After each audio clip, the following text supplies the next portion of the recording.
Namimiss mo rin ba ang buhay probinsya? Kung saan ang gigising sa'yo, huni ng ibon.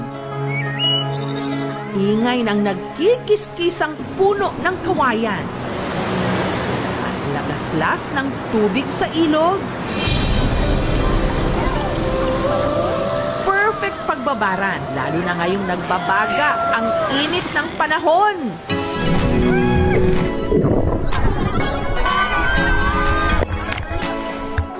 Sama na sa ating getaway, River Park.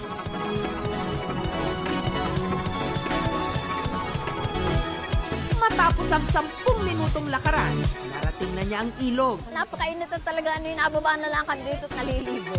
Na mas dinayo raw nung nag-trending kamakailan sa TikTok. Oras naman ng magbabad sa napakalamig na tubig sa Tala River!